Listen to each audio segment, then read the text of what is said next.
Welcome back to Using LinkedIn to Get a Job. This is the final session where we're going to be discussing interview research. When I meet with career counseling clients or when I speak in public, I always emphasize the importance of the interview. Employers will not spend more than 10 seconds reading a cover letter. They don't need more than 5 seconds to scan a resume to see if the person is a viable candidate. But employers will spend days interviewing because interviewing is what is important. The purpose of the cover letter is to get the recipient to look at the resume. The purpose of the resume is to get the interview. If you're not getting any interviews, then there's a problem either with your cover letter or with your resume. If you're getting interviews but you're not getting job offers, the problem is with your interviewing. Just as they say that the 3 most important things in real estate are location, location, location, the 3 most important things with interviewing are research, research, research. And LinkedIn is the perfect place to do research.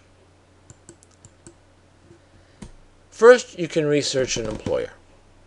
In this case, I chose KPMG. You do a search for KPMG, and lo and behold, their corporate page will come up. You click on it, and to the left you have information about the company. More importantly, to the right, you have a list of their employees, including your first degree connections. During an interview, you're going to be asked the question, why do you want to work here? This is a perfect answer. I looked at the LinkedIn profiles of some of your employees, and I noticed that many of them have been with you for a long time and you promote from within. That is exactly the type of company that I'm looking for. So what have you done? You haven't paid them any meaningless compliments. Oh, this is such a great company. You have such a magnificent reputation. None of that.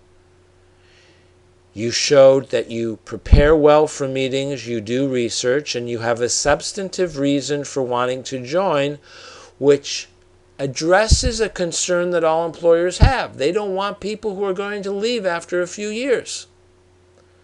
So especially for a quote-unquote older worker, you've just said that you want to stay with them for a long time, and you're looking to move up the ladder. What's wrong with that? You can also get information from people's profiles about their job duties. So when you are given the opportunity to ask a question, you can say, well, I saw Mary's profile, and I know that Mary used to have this job, and I read her profile, and she said that she had responsibilities for A, B, C, D, and E. On the job description you sent, E isn't there, but F and G are. Why? It's a great question to ask. It shows that you've done research. But you can also, by reading profiles, see if you lack something. For example, if everyone else speaks a foreign language and you don't, that may be something that they could bring up during an interview. But from your resume, they know that you don't speak any foreign languages. So it may be something that they like, that's preferred, but isn't a requirement. But at least you'll be prepared. You'll know it could come up.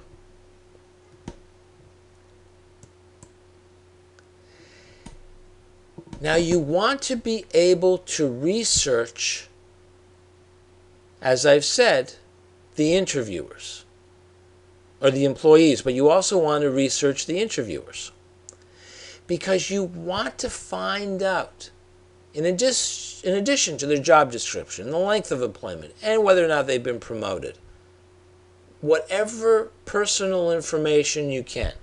Now, hopefully, if they're good professionals, they're not going to have a lot of personal information. But they may list their interests, and hopefully they'll include, because it's such an important section, their volunteer activities. People hire people who they like. And people like people with whom they share something in common. So let's just say that you're asked the question, how do you deal with difficult customers? So you could respond by telling them a story about how you dealt with a difficult customer. Or you could do this. You could say, well, I could talk about some difficult customers I've dealt with, but I'm going to give you a different example that I think will resonate with you. It's coming from my volunteer work at wherever, and I figure it'll resonate with you, seeing that you volunteer at your house of worship, at your church, at your synagogue, at your mosque, whatever. And then the person will look at you and say, well, how do you know that I volunteer at my church? Now, they're not going to worry that you're stalking them.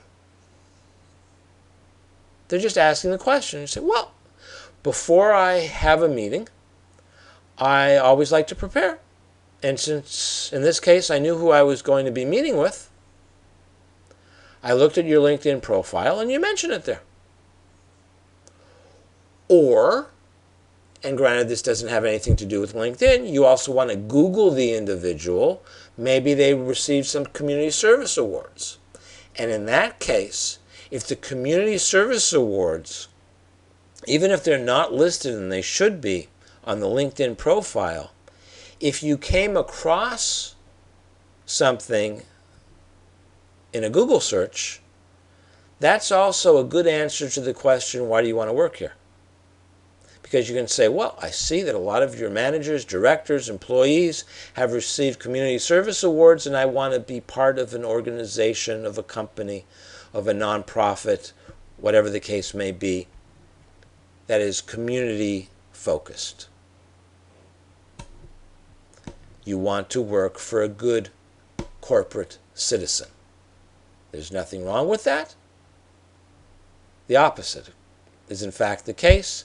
That's a great compliment to pay to a company because it's meaningful and it shows that you research well. So in conclusion, if you remember nothing else, my advice is invite everyone you meet, everyone you can, but remember that if you invite people who really don't know you, at a certain point your account may be restricted. Accept invitations from everyone. You never know who's going to be able to help you. Remember what I discussed in the previous session about the lady who owned the beauty parlor and who got me an economist. A lot of people forget or don't know that the most crucial aspect of a successful job search can sometimes be dumb luck. The more people you are connected to, the more dumb luck you may just get. And always keep it professional. LinkedIn is not Twitter and it's not Facebook. I want to thank you profusely for your time. It is your most valuable asset. It takes a lot of work to conduct a job search. I hope you will contact me if you have any questions. Please visit my website. There is a library page, access to which is free.